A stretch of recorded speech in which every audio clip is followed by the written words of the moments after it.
les gars qui ka mikolo mikie ye ayeko kufa mais avant tango akufi wana avant akende papa amakambo nyonso abande ko sala ezalaki nde Jésus abande otikelanga ba message nga na bande oyeba te Jésus akufaki na âge ya 33 ans Jésus abande loba toujours abande ko mibenga le fils de l'homme c'est-à-dire parce que abotamaki nyonso oyo Jésus abande ko sala yango nde oyo abande ko sala yango nde oyo abande ko sala ozomona donc ba preuve ezali sona la kisi bino ba vidéo oyo eza na YouTube ndenge azaki koloba liwana ye ndenge kokufa alakisa ngai na sia mabele makambo nini elekanaka na sia mabele so muta kufi azaki mwana 12 ans nini ezolakisa ke mwana obotaki ke azalaki Jésus aza Jésus ezo trouble biso moke elo nini etindi oloba ke eza Jésus ya mibale nda abotamaki obotaki bon makambo résurrection yo lobi ka se quoi qui donc okenaki na tombe na yo mona ite tombo eza vide yango na o expliquer yo ase quoi qui siko place bokenaki yo bokena o vérifier que azate soki tozoki caméra nangina la kisabino cimetière na ye la Bible dit que Jésus-Christ est le second Adam.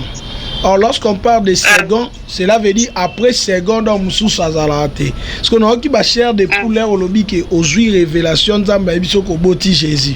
Je voulais un peu expliquer bien parce que quand la Bible dit qu'il y a Jésus-Christ est le second, donc on a bon français quand on parle de second, cela veut dire que troisième à cause de Souki Kaboum. Non, Jésus d'abord est Shalom, bien-aimés dans les Seigneurs, un grand merci à vous tous qui êtes connectés sur notre meilleure chaîne La Voix Céleste Nzela Lola Esika Bonzambe et Kitarana Loye Monamalo Pena Misala Bonzambe na Bonzambe Lola Ezofuta Simananto Yakoloba Kenzama Boto Kwaye Wapi. Un grand merci na bande rognon tout bas soutenir Abiso. Là je vois notre papa le pasteur Fezamisi à la bouche autorisée de l'Éternel depuis Zurich. Na Philo Mukwaya Motema Bivens de Homo depuis Londres Pena maman Gisèle Louke le Motema papa Emmanuel na Boston les frères papi Kongé Nanzama Lola Amona maman Nabiso mami mbunga motema ya papa Blaise et na Suisse. Bonzambe na Bonzambe yesunde mosuki si bien aimé toujours na cadre quoi informer bino toujours appel selon maman moko na Allemagne bien aimé dans les Seigneurs boyokaye alobi ka boti Jésus et mais qu'un peu ko troublé ngamuke mais to benga quand même toyokaye azana Allemagne à ko se présenter Binomo boyo kaba révélation azo bimisa bien aimé dans les Seigneurs Binomo ronde bo juger. Moi je suis journaliste naza au milieu du village de rognon soit ben rabiso to yambakaye to bengi bomeka un peu koyoka en direct na Allemagne. Shalom maman. Oui, allô. Shalom. Nazoyoka. Shalom papa, shalom. Okay. Shalom papa Alvin. Ok maman. Vous allez en direct à La Voix Céleste, hein? Ok, merci. Ok maman, on s'est présenté. N'a évité ce qui est au cours de sa présentation ou pas?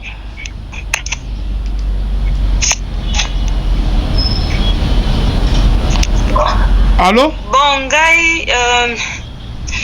Oui, allô, papa Nazoyoka Ngai, Nazali, Naza servante de Dieu. Bon, comme Ngai, normalement, on va appeler Ngai, Ezali Tian.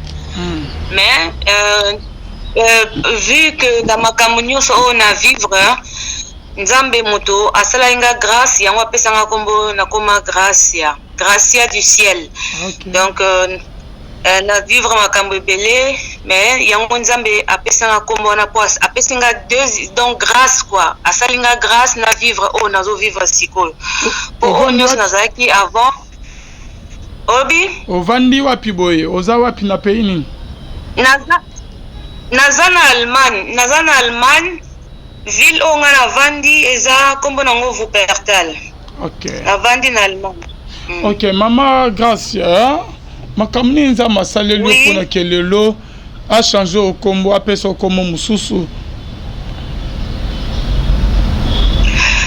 Bon, na vivre makambo ebele ya minene, ba témoignage eza ebele ya minene ya koloba, mais sikoyo lelo tokobanda nanu boye. Ngai nabotaki mwana moko, mais mwana wana ntango azala nga na bando oyeba te.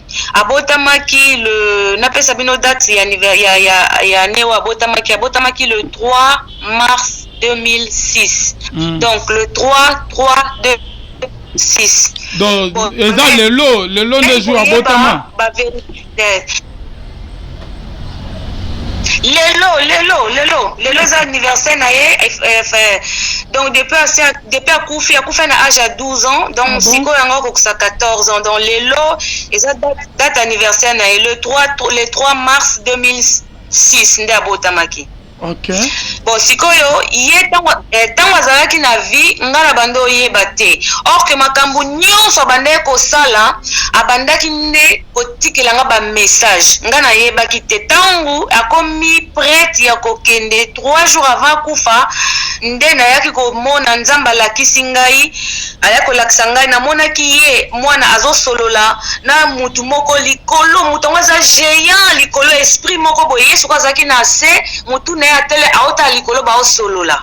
Après lobi nango na tongo nga na lamuki na bengi ye na yebisi yo namoni ozo solola na ba géant moko boye likolo, nalingi bongo te.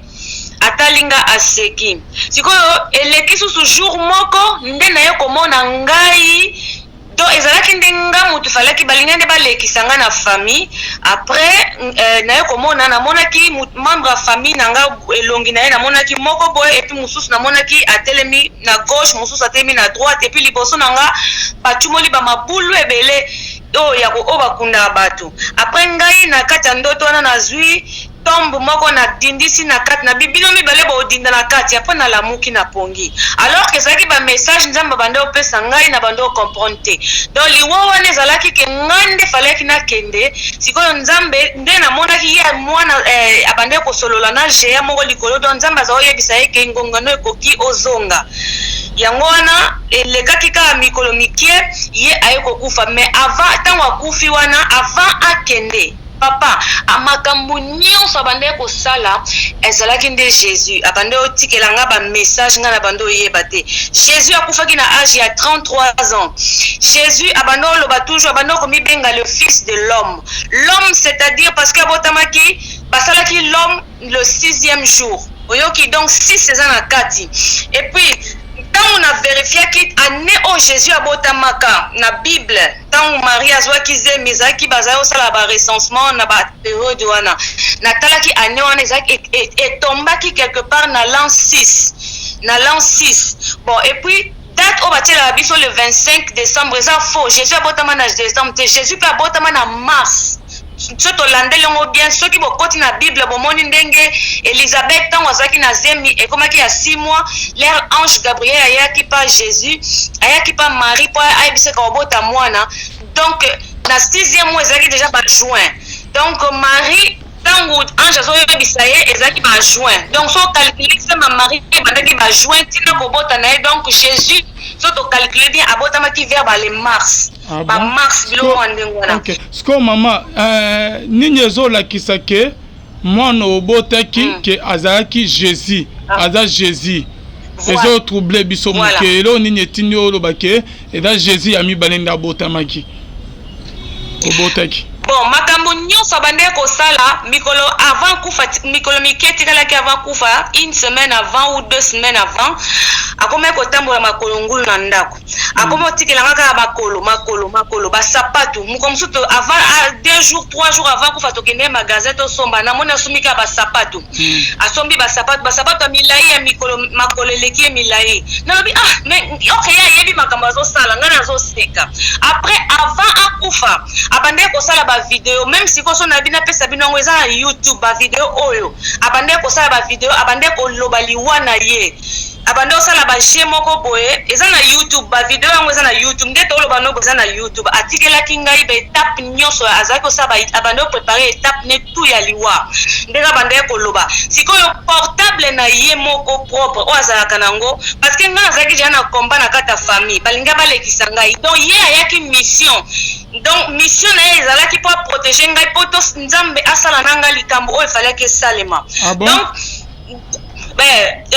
donc siko portable na o ya simbaki o ya zalaki nango na sombelaki portable moko na portable wana avant kende atikelanga pe ba message na ko lakisa bino ngo soki tozali na caméra na ko lakisa bino ba message wana atikelaki ngai ba message moko eza kuna na kati eza 6 titres boy na 6 titres wana azo yebisanga ba makambo ndenge ifale tango après o na kosala donc eza na kati et puis nyonso oyo Jésus abande kosala yango nde oyo abande kosala yango nde oyo abande kosala ozomona donc ba preuve ezali so na lakisi bino ba video oyo eza na YouTube ndenge azaki koloba liwa na ye ndenge kokufa alakisa ngai na sia mabele makambo nini elekanaka na sia mabele so moto akufi azaki mwana 12 ans après na portable na ye parmi ba message atikenga message moko alobi na ngai na se retire nga parce qu'on a doit comprendre que c'est retire donc c'est retire na comprendre tangu na ye kotala na beti na nini na Google na luka c'est retire ngelo banini et ko pesa nga ba message tombe ba message et ko pesa nga message na Exode 12 donc so côté na kati Exode 12 au romana Exode chapitre 12, surtout na partie autant que surtout car na partie à 5e verset au moment Jésus nzamba zalo na Moïse ndenge bako sala sacrifice ya agneau moko azala na âge ya une année zali chiffre 12 ye akufaki na 12 ans vous comprenez et puis sikoyo nazana photo so to check vidéo nangeki na lakisa bino ba makambo nyonso photo mais maman olobi que Jésus ayelaki mission moko awa na moki pour sauver mokili ko sauver biso mais oya yo ozoba que Jésus obotaki mwana na yo ya ayaki na mission ya ko sauver ka yo maman na ye est-ce que nzamba azaki na capacité ya ko sauver yo te temaki balinga balekisa ofoka ke mwana ya et deuxième Jésus pour que aya sauver ka yo moko kana moki tandis que Jésus o ke biso to ebi ya biso aya ko sauver mokili mobimba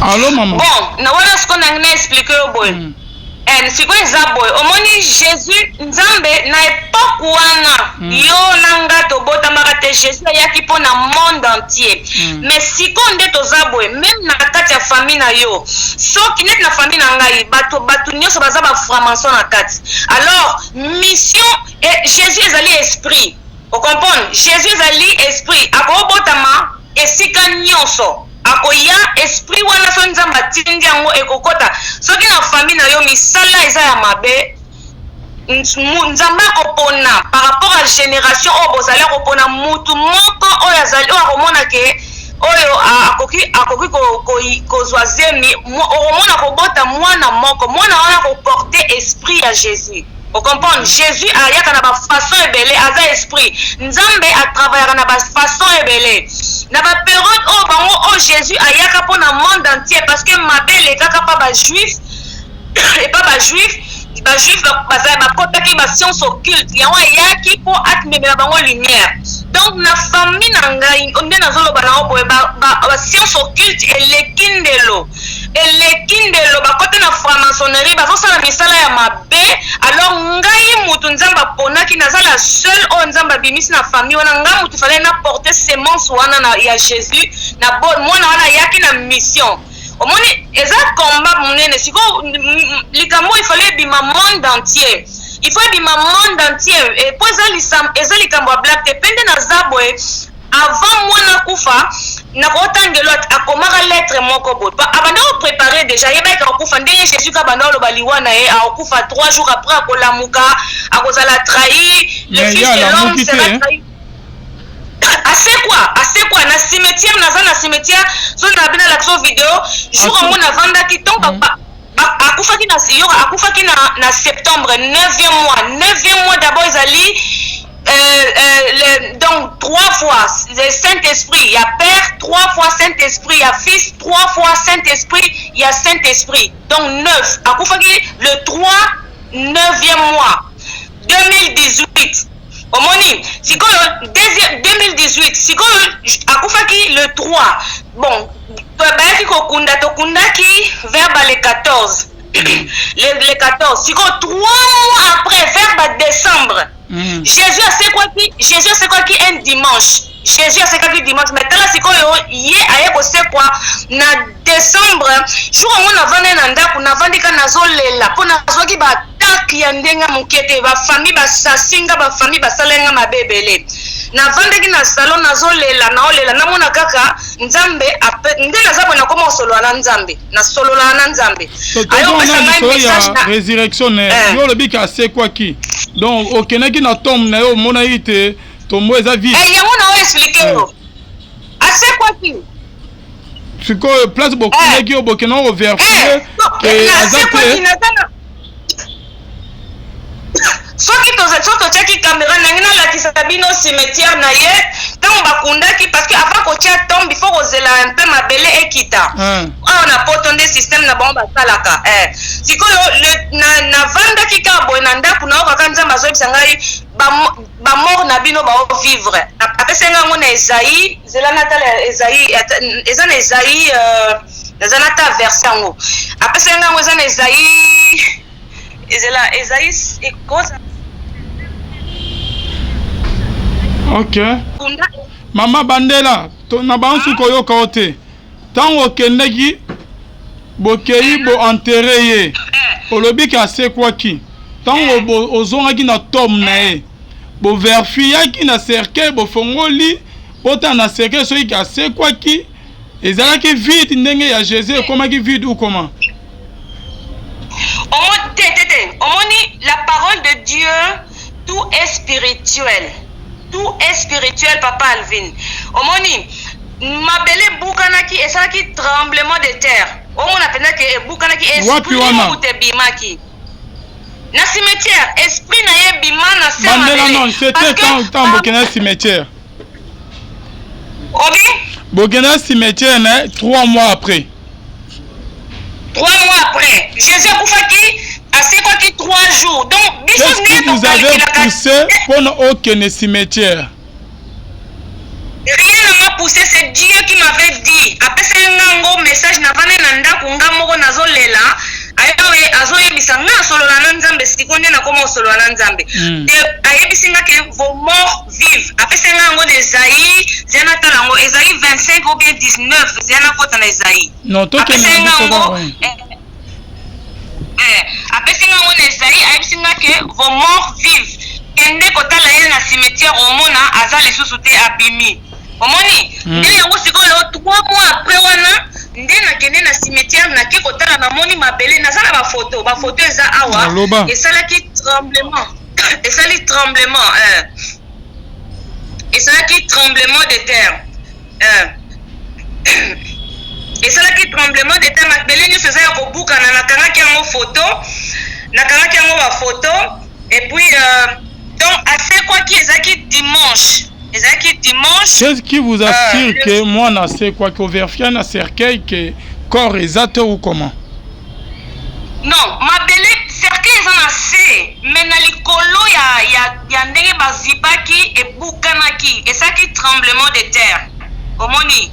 Et ça là qui tremblement de terre, esprit na ye bima, ezana sete, po batu mususu so, omoni nga na yebi ba vérité oyo po avant akufa sala ba vidéo ezana YouTube, na lobi bi ezana YouTube, alakisa ki ngango. Abandolo ba vérité nyoso na kati na sia mabele kuna soki bakundi mutu, kuna zarape ba mususu baza kuna na bana prison, ba honnête bazaki ba méchant, ba bimate baza na sia mabele batikala. Mais ba o bazaki batu malamu bakendaka alaksenga ngo bakendaka na ba épée oyo ako se défendre pona sekuna ba zombie bazali bato mabe bazali moto ezali oyo bato bazikaka oyo kaka muto okena lifelu eyande kuna na se mabele ebima moto ebima kuna na se mabele alaksenga ngo nyeso za na YouTube omoni et puis alakisi ngango na sekuna bat basalaka régénération po mutu abima na se mabele akenokota na lola régénération esalemaka na mabele na se ya mabele so bakundi mutu donc asalaki régénération nzambe ayaki kuna asalisi régénération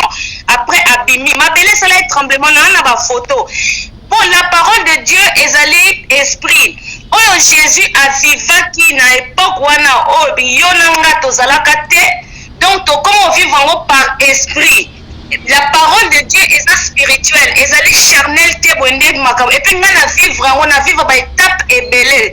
Avec le temps to bando solo la na laksabino makamu moko oyo ngana vivre.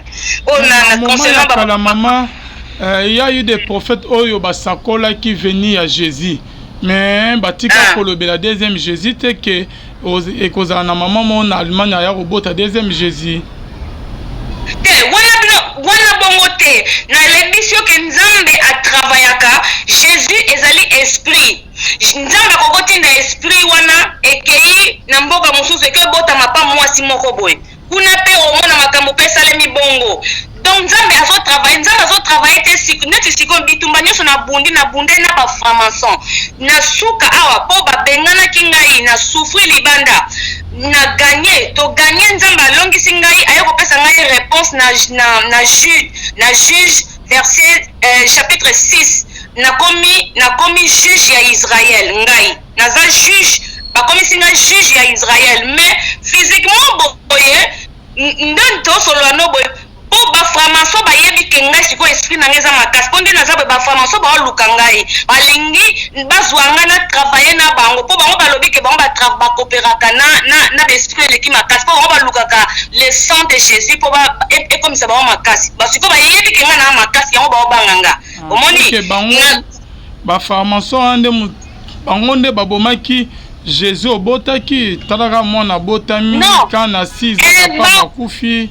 C'est que bango ne ba bomaki bango ba bomi ete nzambe mutazui nzambe balusi match po bango balingende ba bomangai bango bazali na besoin na ngai esimbi te comme toza na poto ya jengo esimbaki te nzambe tourner makambo matanga ebeti epesi liwa epa ya mwana nde mutakei et puis na lela ti siko nazolela nzambe ayebisenga kaka kolela te c'est pas là parce que na bundeli yo bitumba oyo yo yebaki te parce que ngande mutfana kota nzambe bele comme mwana na zaki Jésus nzambe récupérer esprit na ye a récupérer esprit na ye mwana wana c'est quoi azana cimetière te nazana ba photo na kanaki tombe nani mabele bukana ki mabele sala tremblement de terre donc ba sujet eza ebele ya obuna donc siko ndenge ba formation bazawana ba yebi ke na po soki ba formation ba obundiso papa Alvin soko za na nzambe to kufi eza bitumba mo basakana na ngote. Merci beaucoup. On siko ezo lekela ba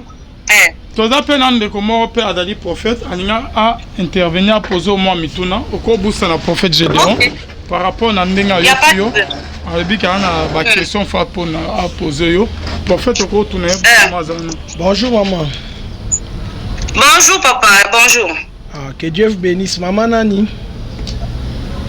Maman Gracia du ciel parce que nous avons tasalinga grâce na bitumba ya makasi na uti nango donc ezaki likambo ya osakanate. Donc même na oloba boye eza miracle moko osakanate. Ah, je bénis le Seigneur pour ça.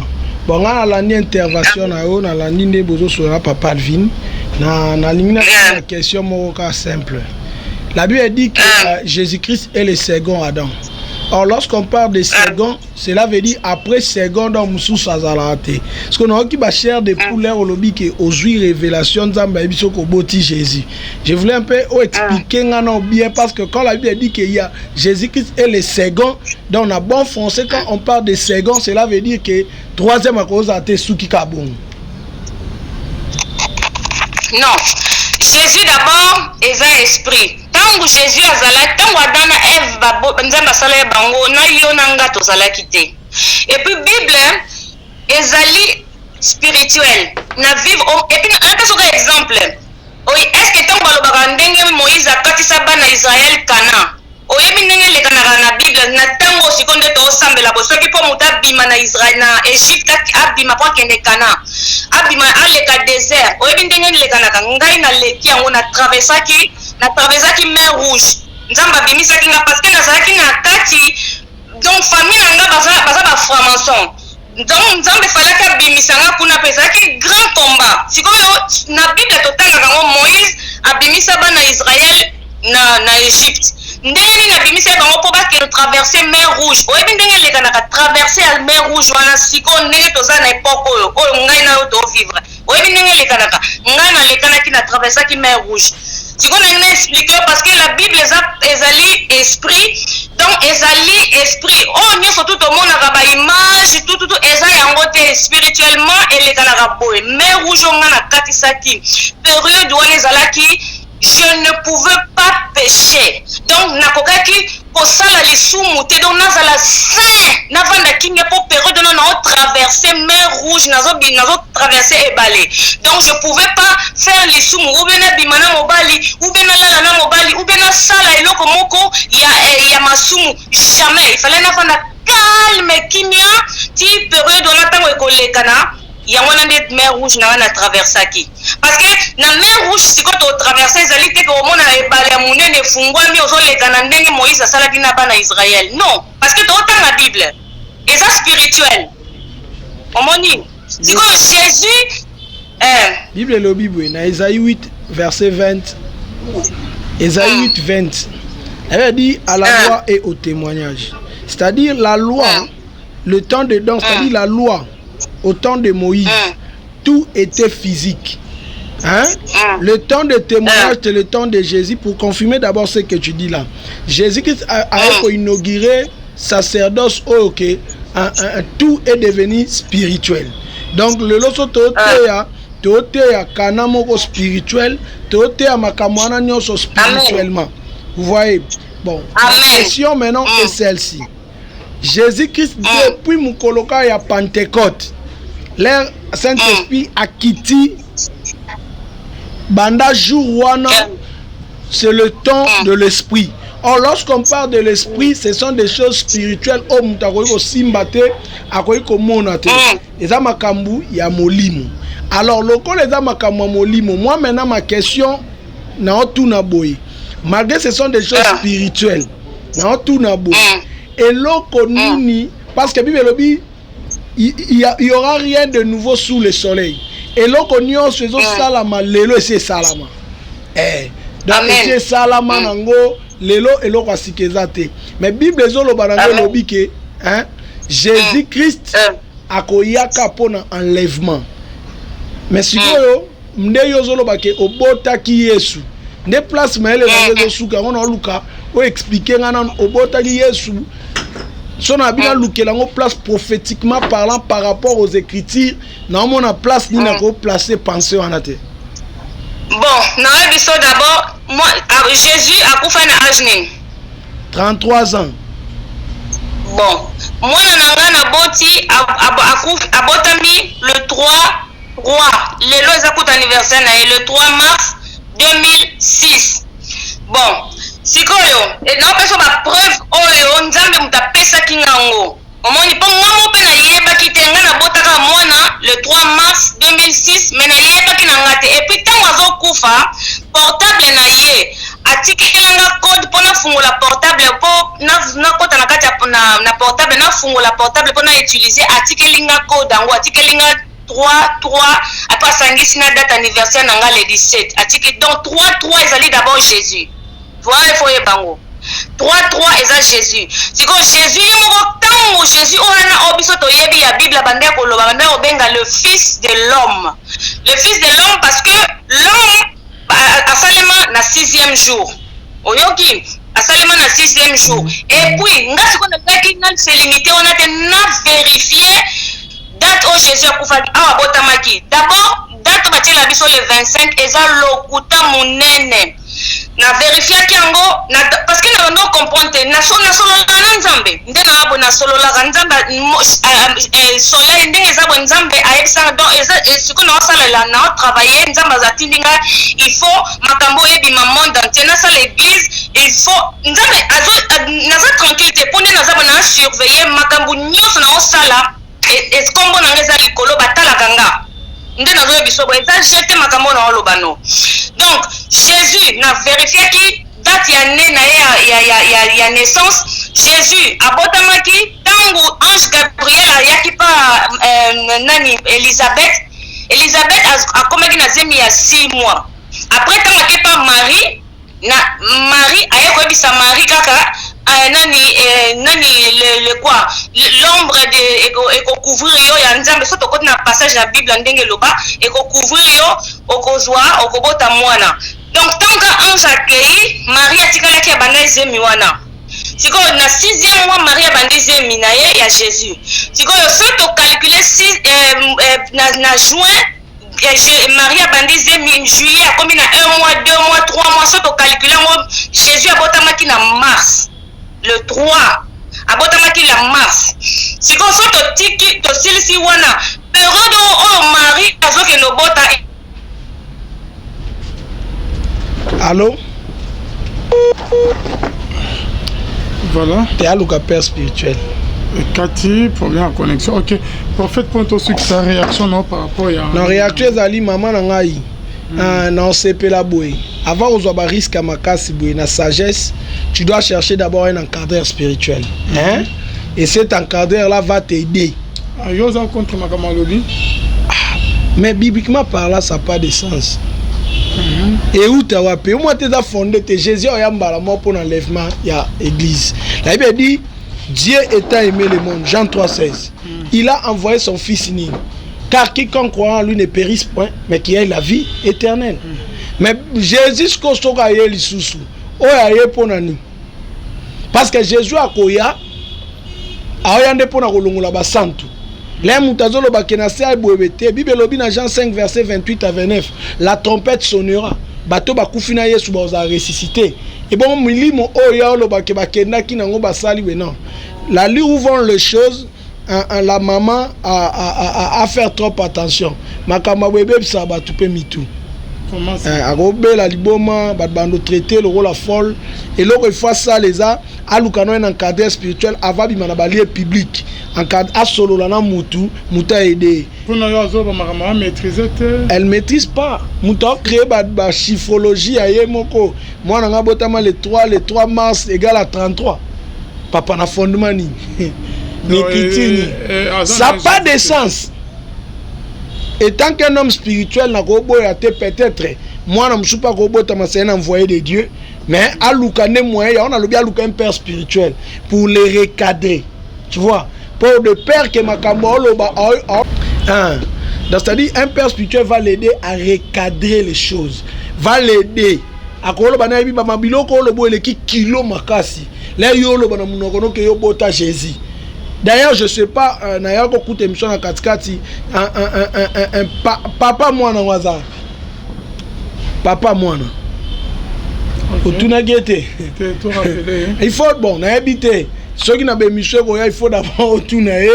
Est-ce que on va na mobali na yo zemi ane kota ni papa moi na les anan. Tu vois, comme ça peut-être toi mais on peut au monde papa parce que quand Dieu a lobeli Marie Nzamba souka na Marie selon Matthieu 1 verset 23. Babi Joseph abi faut mettre boya na kimia pour l'être boya na kimia batuba ye bate. Mais Bible lobi na Matthieu 1 verset 23 ange auti likola bimeli Joseph na songe. Abi okondimaze miwana. Mwana na bakobenge Emmanuel.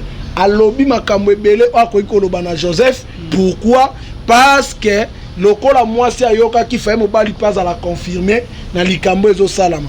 Donc pour nangai la première de tout il faut un père spirituel à encadrer maman à solo la ye ayoka bien. Et là akoyoka ça sera une bonne chose. Et après cela baluka batuna non peut papa moi nana azawapi. Voilà. C'est tout ce qu'on peut faire mais tant qu'un homme spirituel na ko ba maman catégoriquement non. Nana pouvoir wanate mais au moins argument na par rapport aux écritures des assises. Tout aussi ça le temps que au paiement tout tourner kambala moko. Oui maman prophète a ngautu no question ozolanda biso. Oui nazolanda ekataki hein. Na ina tuna we maman officiel. Papa moi na nazar. Olobi? Papa na ye mobali na o. Donc ye atikaki ngai na bana tangu mwana wana azobotama na hôpital ye aboyaki ngai atikaki ngai na bana misatu donc nazalaki na bana mibale na plus oyo ntango nazobota ye na hôpital atikaki ngai akenda orke nde nzambe moto aza kosala bamakambo na ye donc nabokolaki mwana wana nga moko na bandeko ne mibale nazalaki na bango misatu na ndako ti na age ya 12 ans nde aye kokende parceke nga nde fale balekanga ye mpe aza congolais azali muyanzi bato abandundu bato abandundu bon problème eza te lokola yo lobi papa na ye aza mpe congolais nga na kosepela boye dans tout ça lukano un père spirituel un encadreur spirituel partager ne makambo avo tiango dans le lieu public solo là na peut-être il va aussi t'aider dans beaucoup de choses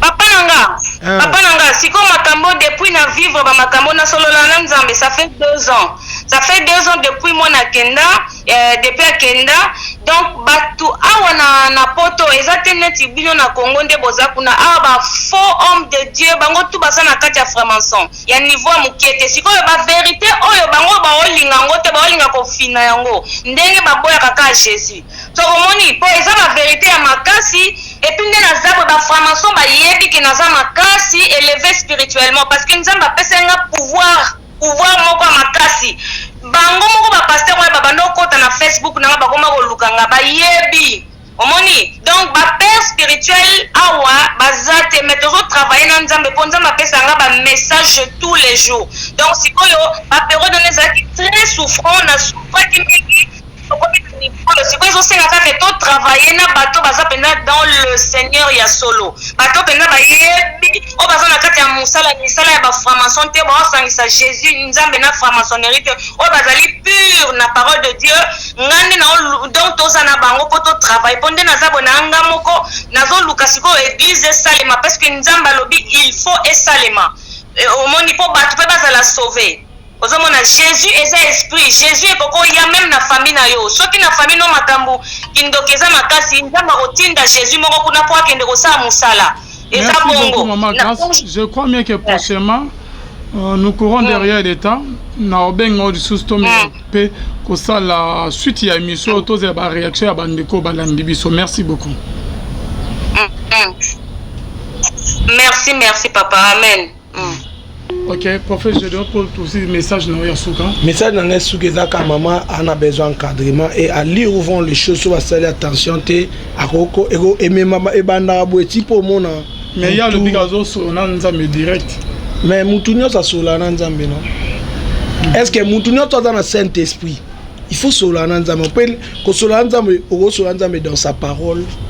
Dans les songes, dans les visions. C'est Makamazo Beza Nanzela ou comment? Moutoumoro tako sola Nanzambe hors la Bible.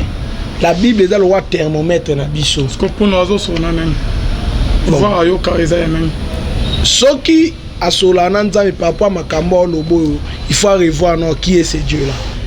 Si c'est le Dieu de la Bible, non je ne crois pas. Pour Nzamba Bible c'est sa parole. La parole de Dieu est plus que la prophétie. La parole de Dieu est plus que tout. C'est-à-dire quand quelqu'un dit de telles choses, il faut que l'on place dans les Écritures. Pour toi le roi bandimia béré. L'air au lobby du camuto vérifier Écritures. Par rapport aux Écritures, te coûter le côté. Yango na Jérémie 28 au monde à Jérémie na Anania. Ba discuter liko makambo Jérémie abisa nani abi makambo zolo ba même ba prophète ba leka ba sakola boete makambo zolo boe uti wapi et Jérémie abi le kolo lobi bon ba bien nani bendi Jérémie akati Jérémie échappe et le prophète Jérémie abi se yo ko kufa ba Bible dit après 7 jours anani akufi donc maman akeba makasi babiloko lobo eleki kilo eleki kilo makasi vraiment akeba kebe bolé mutakomo lo badia ke na poto tous les pasteurs sont dans la franc-maçonnerie. Là déjà il y a un problème. Il y a un problème. Que Dieu vous bénisse. Votre numéro de contact aussi 089 non plus 243 89 69 71 785 Plus 243 89 69 71 785. Voilà, merci beaucoup. Bonzambe na bonzambe. Lola ezo futa simanoto ya Nzamba boy to quoi sous soit na massa so c'est comme ça qui va la prochaine. Merci na Arnaud Kamanaza si ma caméra. Bye. C'est-à-dire un père spirituel va l'aider à recadrer les choses, va l'aider à kolo bana bi ba mabiloko lo bo le ki kilo makasi. Là yo lo bana munokono ke yo bota Jésus. D'ailleurs, je sais pas na ya ko kuta émission na katikati un papa mwana waza. Papa mwana. Otuna gete. Il faut bon, na habité. Ceux qui na be mission ko ya il faut d'abord otuna est-ce que au vanda na mobali na yo zemi ane kota indenge ni papa mwana les anan. Tu vois? Comme ça peut-être to mekana on peut remonter papa parce que quand Dieu a lobeli Marie, Nzamba souka na Marie te selon Matthieu 1 verset 23, babi Joseph abi faut mettre boya na kimia pour l'être boya na kimia batuba ye bate. Mais Bible lobi na Matthieu 1 verset 23 ange auti likola bimeli Joseph na songe. Abi okondimaze miwana. Mwana na bakobenge Emmanuel. Alobi makambo ebele akoki koloba na Joseph. Pourquoi? Parce que lokola mwasi ayoka ki faye mobali pas à la confirmer na likambo ezo salama. Donc pour ngai la première de tout il faut le canon un père spirituel à encadrer maman à solo la na ye ayoka bien. Et là akoyoka ça sera une bonne chose. Et après cela baluka batuna na pe papa mwana na azawapi. Voilà. C'est tout ce qu'on peut faire. Mais tant qu'un homme spirituel n'a pas maman catégoriquement non. N'a pouvoir mais au moins l'argument n'a par rapport aux écritures des associés. Aussi ça le temps que au paiement tout tourner comme balamoko.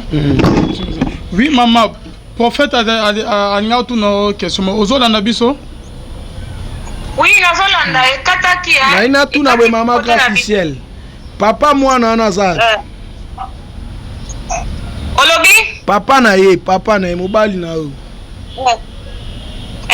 Donc ye atika kingai na bana tangu mwana wana zobota mana hôpital ye aboya kingai atika kinga na bana mi satu donc nazaki na bana mi bale na plus o data na zobota ye na hôpital atika kingai ya kenda okende nzambe mutu azaosa ba makambo na ye donc na bokola ki mwana wana ngamoko na bande kone mi bale nazaki na ba mi satu na ndaku ti na âge à 12 ans nde ayewe kokende.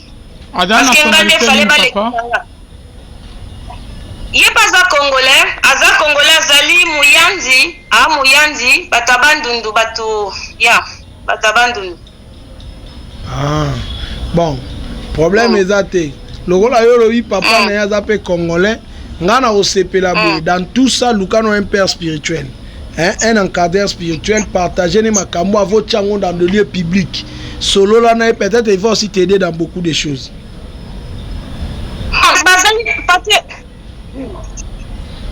Papa nanga siko makambo depuis na vivre ba makambo na solo la nzambe ça fait 2 ans. Ça fait 2 ans depuis moi na kenda depuis à kenda donc batu awa na poto ezatene bino na Congo nde boza kuna ba faux homme de Dieu bango tu basa na kati ya franc-maçon ya niveau mukete siko ba vérité oyo bango ba olinga ngote ba olinga ko fina yango ndenge baboya kaka Jésus so omoni po eza ba vérité ya makasi et puis nde na zabo ba franc-maçon ba yebi ke na za makasi élevé spirituellement parce que nzamba pesenga pouvoir moko makasi bango moko ba pasteur wa babando kota na Facebook na bakoma ko lukanga ba yebi omoni donc ba père spirituel awa bazate mais toujours travailler na nzambe po nzamba pesanga ba message tous les jours donc sikoyo ba période na zaki très souffrant na souffrant qui c'est quoi ça fait tout travailler na bateau baza penda dans le Seigneur ya solo bateau penda ba yebi o baza na kati ya musala misala ya ba franc-maçon te ba sangisa Jésus nzambe na franc-maçonnerie te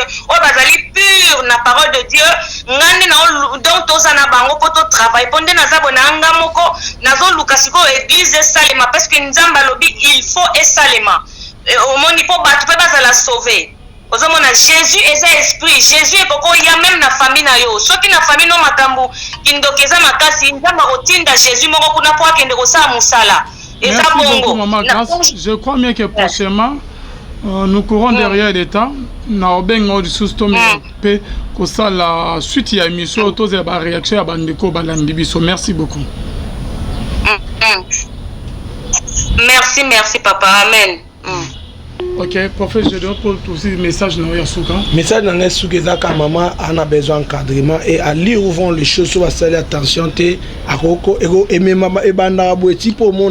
Mais il y a le bigazo sur Nanzambe direct. Mais Moutounio, ça sur la Nanzambe, non? Est-ce que Moutounio, toi, dans le Saint-Esprit, il faut sur la Nanzambe. On peut que sur la Nanzambe, dans sa parole, dans les songes, dans les visions. C'est Makamazo Beza Nanzela ou comment? Moutounio, tu as sur la Nanzambe hors la Bible. La Bible est le roi thermomètre dans biso. Ce que pour nous sur la Nanzambe. Voir Ayoka Ezaïmen. Ce qui a sur la Nanzambe, papa Makambo Lobo, il faut revoir non, qui est ce Dieu-là. Si c'est le Dieu de la Bible, non, je ne crois pas. Pour Nzamba Bible, ce qui est loko Nzamba a élevé l'icolo, c'est sa parole. La parole de Dieu est plus que la prophétie, la parole de Dieu est plus que tout. C'est-à-dire, quand quelqu'un dit de telles choses, il faut que l'on place dans les Écritures. Pour toi, le roi Bandimia Béré, l'air au lobby, il vérifier l'écriture. Par rapport aux Écritures, tu écoutes le côté. Il y a un moment dans Jérémie 28, au moment dans Jérémie na Anania. Ba discuter liko makambo. Jérémie a dit Anania abi makambo zolo ba même ba prophète ba leka ba sakola boete. Makambo zolo boe uti wapi. Et Jérémie a dit le kolo lobi bon ba bi Anania bendi Jérémie kati Jérémie charpe. Et le prophète Jérémie a dit yoko kufa ba la Bible dit après 7 jours Anania kufi. Donc maman akeba makasi babiloko lobo eleki kilo. Et les kilo makasi vraiment akeba kebe bolé mutakomo lo badea ke na poto tous les pasteurs sont dans la franc-maçonnerie. Là déjà il y a un problème. Il y a un problème. Que Dieu vous bénisse. Votre numéro de contact aussi 089 non plus 243 89 69 71 785 plus 243 89 69 71 785. Voilà. Merci beaucoup. Bonzambe na Bonzambe. Lola ezofuta simana to yakenzamba boye to koye suswa na masa society c'est comme ça qui va la prochaine. Merci na Arnaud Kamanaza sima caméra. Bye.